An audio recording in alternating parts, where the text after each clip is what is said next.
Hey, welcome back to Smoked Outdoors. This is Charles. Tonight I'm going to go over a quick review. I'm almost through all my newer age hunting guns here, and I haven't really had time to get out and hunt or anything, so I'll do a review on this bad boy right here. This is a Savage Axis, and it's chambered in 308. Now, if you're looking for a cheap all-around gun, that's the way to go. I bought this gun. I think I paid $400 for it, which that's even a little high for it. Um, Usually like three something for them or whatever. And I bought it, and with the stock that came on it and everything, I mean, right out of the box, it was just I mean, it was amazing. Like it was a solid tack driver. I took it out and I was super surprised. It just right on point. I even took it out to 400 yards. It was dead accurate. And it's been responsible for killing a lot of deer. And I still use it today. I just used it on a buck that I've been hunting that was in some real thick brush, and the 6.5 and some of the other stuff that I got. I just wasn't real sure, and I didn't want to go out there and have something be behind a little bit of brush or something like that and miss the chance of being able to shoot at it. Plus, this gun, like I said, I probably got like 700 bucks into this gun. That includes the scope. This is a Boyds spike camp stock, which I'll get into that in just a second. Um, it's just a cheap. This is a Traditions scope, and it's actually for a muzzle loader. I put on here, but it works fine. Does the job. I put a bubble level on it just because this was one of the first builds that I ever did, and I was starting to get into clinking and stuff, and I wasn't sure exactly where I wanted to go with it, so I started off cheap and just kind of built it up from there, and it was a practice gun. I learned how to bed and pillar and all those sort of things on this gun, so that way if I messed something up, it wasn't too bad. Um, I want to say I bought the Boyd stock. I think it was like 135 bucks. Like I said, it's a spike camp. They got some really fancy, cool stuff on there. Pro varmints and stuff like that, and they've got all the fancy cheek rests and stuff like that. But I want to keep this kind of basic. I want it to look nice, but I just kind of want something basic without too much going on because it's a hunting gun. I carry this to hunt. It gets beat and banged. Um, this stock though is really cool. It's all layered laminate, and it's solid wood. And I was able to sand on this area here to fit, to grip my hand because it felt all right, but it just wasn't perfect. So I sanded it and grooved it out a little bit more and just gradually worked until it fit my hand really good. Um, this here, cheapo off Amazon, cheek rest. Um, I did have a little bit of issue with it sticking. I used some adhesive that I bought from, I don't know, Walmart or something. I probably just had it sitting in the drawer, but I've had no problem since then. Um, it's got the limb saver recoil butt cap on here, and I bedded and pillared this myself. It was an experiment. I did it. I'm really glad that I did. Um, I it helped me learn a lot of stuff that I never done before. So I did that, and it turned out okay. It worked. Um,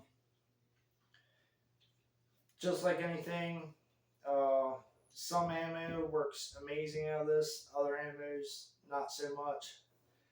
I bought 500 rounds of full metal jacket ammo just to take out and shoot because it was cheap. And it was a brand that actually this gun was doing pretty well with.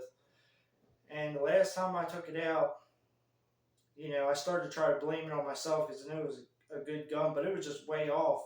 So I stuck some of my normal hunting rounds, normal whitetail rounds in it just to see where it was at, and it was dead on with that stuff. So it was I guess just the ammo. I might have got a bad batch, or who knows. Um, this is Just a perfect gun for a beginner hunter. Now it does have a little bit of recoil, but it's a 30 caliber round. It leaves a little bit of room for error, on shot placement and stuff. It'll really get the job done.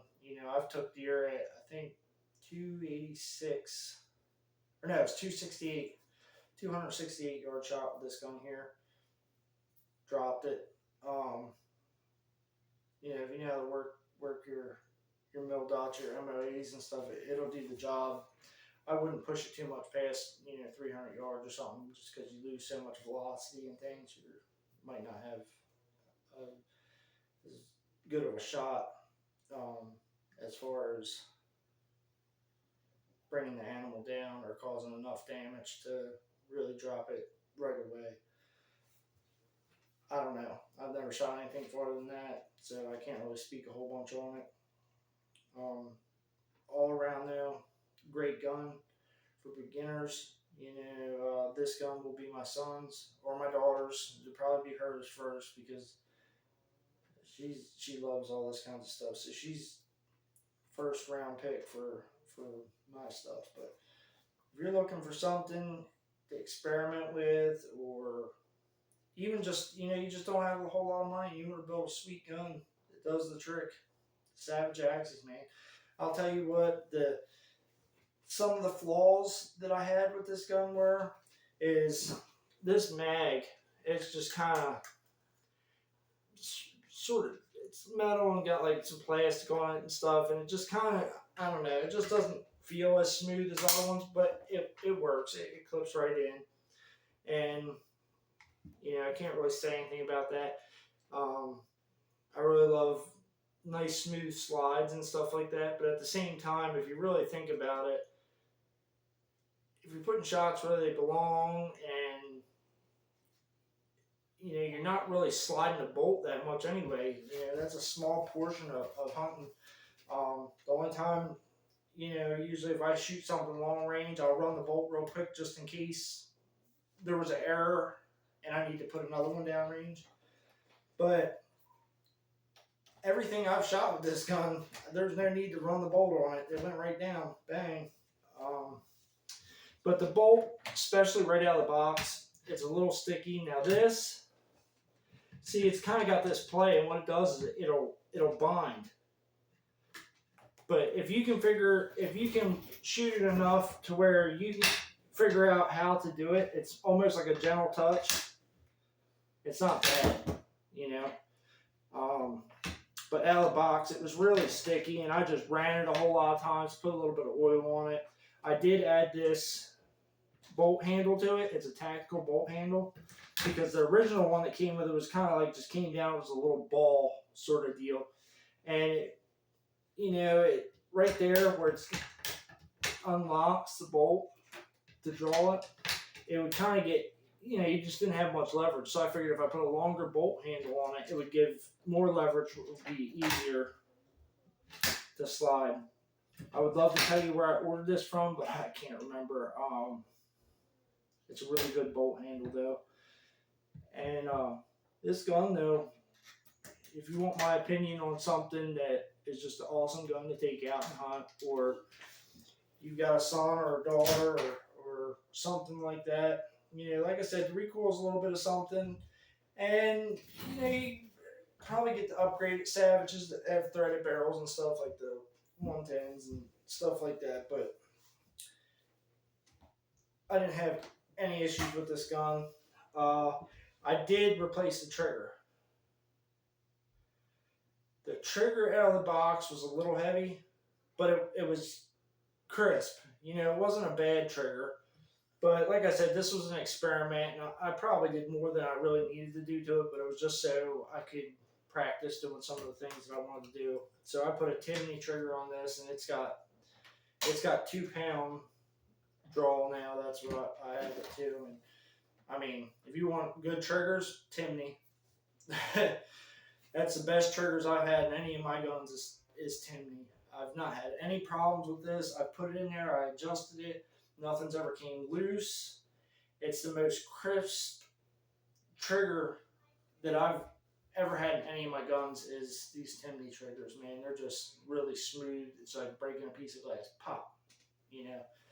And some of you aren't very familiar with maybe, precise shooting and stuff like that. Your trigger has so much to do with your shooting performance that you don't even realize. And anyway, we're gonna